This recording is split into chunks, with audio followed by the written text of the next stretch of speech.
मेरे पास है ना, पढ़ने वाले जो बच्चे हैं या कोई तैयारी करने वाले बच्चे हैं, कभी कभी आ जाते हैं, कुछ पूछ लेते हैं। ज़्यादातर हिंदी में ही पूछते हैं, मैं हिंदी का ही टीचर हूँ। पर एक बच्चा है, वो तैयारी कर रहा है। वो बोला कि ये गणित का सवाल समझाओ। तो देखो, मैं सोच रहा हूँ कि वो एक को समझाऊंगा तो एक को ही समझ में आएगा ना। तो वीडियो बना कर डाल दूंगा तो कई बच्चे देख लेंगे, है ना। तो इसलिए बना रहा हूँ। किसी वस्तु का विक्रय मूल्य 10% और 20% की क्रमागत छूटों के बाद 1,548 रुपये है। कोई वस्तु है, उसका विक्रय मूल्य यानी बेचा गया वो। दो चीज़ है, एक होता है क्रय मूल्य, एक होता है विक्रय मूल्य। ठीक है। तो क्रय मूल्य जो खरीदते हैं वो, ठीक है। विक्रय मूल्य जिसको बेचा जाता है ना, कोई वस्तु को वो बेचने वाला, वो विक्रय मूल्य होता है। ठीक है। तो वो कह रहा है कि उस पर वो 10% और 20% की क्रमागत छूट देता है। तो यहाँ छूट कभी विक्रय मूल्य पर नहीं देता। कोई मूल्य अंकित करता है दुकानदार अपनी वस्तु का, जो अपने कोई वस्तु पर छपा होता है ना मूल्य, अंकित मूल्य, उस पर छूट देता है। तो मान लो अंकित मूल्य माना, है ना, 100 रुपये मान लो। तो वो इस पर ना छूट दे रहा है। कैसे? पहले 10% दे रहा है, 10%, यानी वो 90 में बेचेगा। सीधी सी बात है, समझ में आ गई बात। अब वो कह रहा है 20% और छूट दे रहा है, तो वो 20% 90 पर देगा। ठीक है ना, कर्मागत ये लिखा है ना।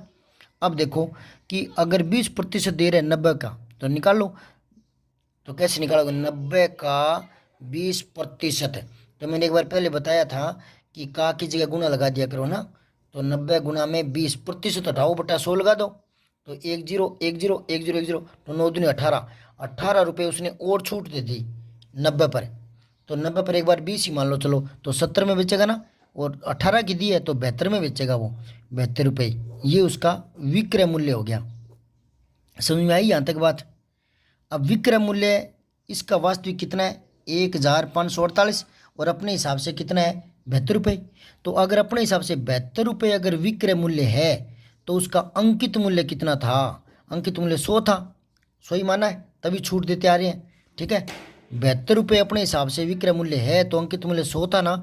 और अगर विक्रय मूल्य 1 रुपये हो तो कम के लिए भाग होता है ना, और ज़्यादा के लिए गुना होता है ना। और अंकित वास्तविक मूल्य इतना था, वो विक्रय मूल्य वास्तविक।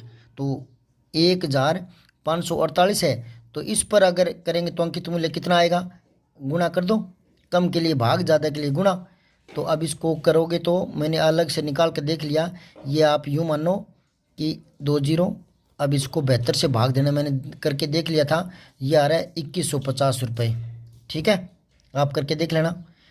अब देखो, ये कह रहा है कि ये जो अंकित मूल्य है ना, अंकित मूल्य ये जो आया है, वो कह रहा है लागत मूल्य जो है ना, वो अंकित मूल्य का 50% है। तो इसका 50% और निकाल लो। कैसे निकालोगे? वही तरीका है।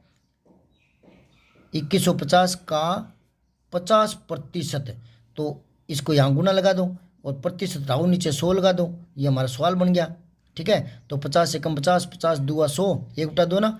तो इसको 2 से भाग देना है। 2150/2 भाग दोगे तो कैसे दोगे?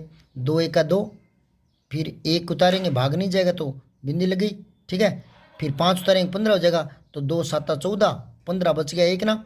ऊपर जीरो उतारेंगे 10 हो जाएगा, 2 5 10, करके देख लेना। इतने रुपए इसका लागत मूल्य आ गया। ठीक है।